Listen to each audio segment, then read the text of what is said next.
Cette vidéo, pour moi, c'est vraiment un appel à l'aide. On a besoin d'aide, on est toute seule. Je m'appelle Shanley, j'ai 21 ans et depuis le début du confinement, je traque les comptes de revenge porn sur Snapchat. J'avais connaissance de ces comptes-là, ça a toujours existé malheureusement, mais avec le confinement, c'est devenu un phénomène viral, massif, dont tout le monde est au courant. J'ai pris connaissance de l'existence des comptes Ficha avec un premier compte qui a été créé dans le 78, donc en un département d'Île-de-France.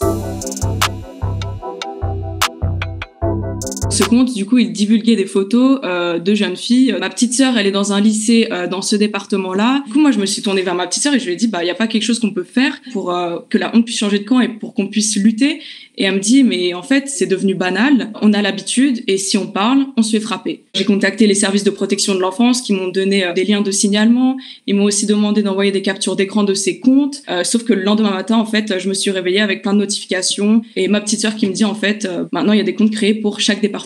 Ça fait 2 semaines et quelques jours, donc depuis le 23 mars qu'on lutte contre ces comptes. On a dû en faire sauter plus de 150. Voilà.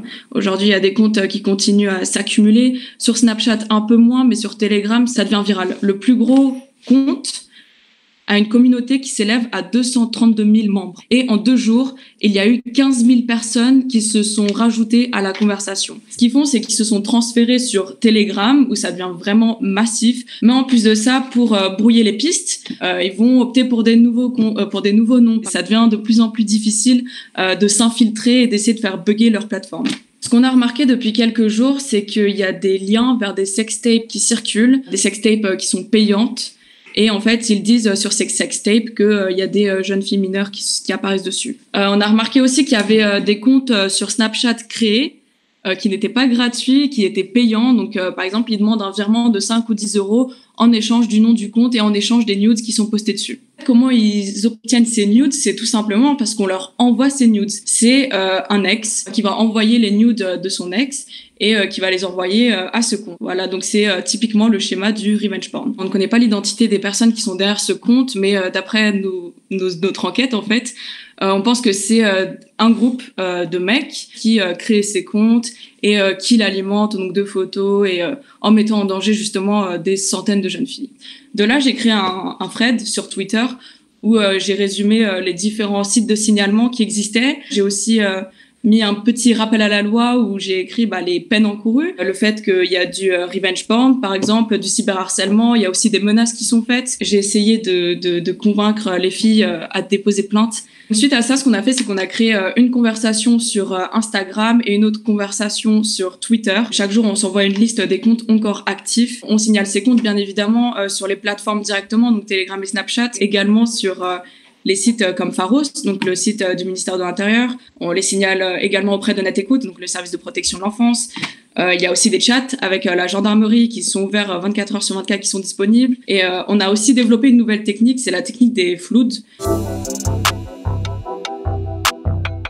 On floude les comptes Telegram histoire de les faire bugger, tout simplement. Quand il y a une fille qui s'est faite ficher, du coup on essaie de la prévenir directement et puis voilà. Et puis certaines d'entre nous restent éveillées jusqu'à 4h30 du matin parce que justement il y a un compte qui dit à 4h15 ou à 4h30 je vais balancer des photos, soyez à l'affût. Et donc il y a aussi cette peur, je pense, de se retrouver affichées. Les filles, comment elles réagissent? Soit elles nous envoient les captures d'écran et elles disent qu'elles veulent déposer plainte et ça c'est vraiment très bien, mais il y a malheureusement d'autres filles qui sont renfermées dans un mutisme lié au confinement parce que c'est de l'isolement psychologique mais aussi physique et du coup il y a énormément de filles qui ne peuvent pas en parler parce qu'elles ont trop honte ou parce qu'elles risquent d'avoir des violences intrafamiliales. Je rappelle aussi qu'elles sont mineures, du coup déposer plainte quand on est mineur c'est pas facile.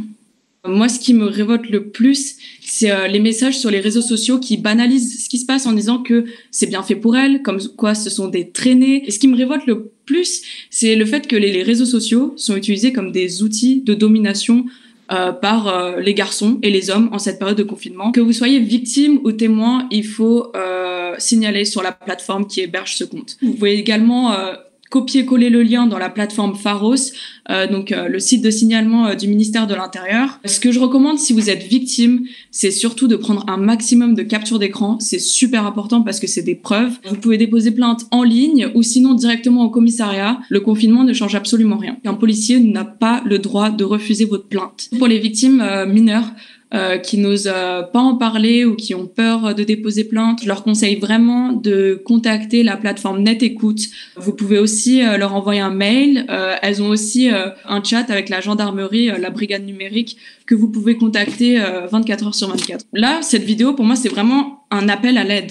On a besoin d'aide. On est toutes seules. On fait clairement de l'autogestion et on fait justice par nous-mêmes. Mais malheureusement, ça suffit pas parce qu'on n'a pas assez d'outils. On en veut aux personnes qui tiennent ces comptes, mais aussi aux spectateurs, ainsi qu'aux personnes qui alimentent ces comptes avec les photos de leur ex. Donc, on continue de lutter et j'aimerais vraiment passer un message aux victimes que vous n'êtes pas seuls. On est là, on est tout ensemble et on continuera de lutter. On a créé une adresse mail aujourd'hui qui s'appelle je ne suis pas seule @protomail.com. Si vous souhaitez nous contacter, si vous souhaitez déposer plainte et que vous ne savez pas comment faire ou si vous voulez juste en parler, n'hésitez pas à nous envoyer un petit email.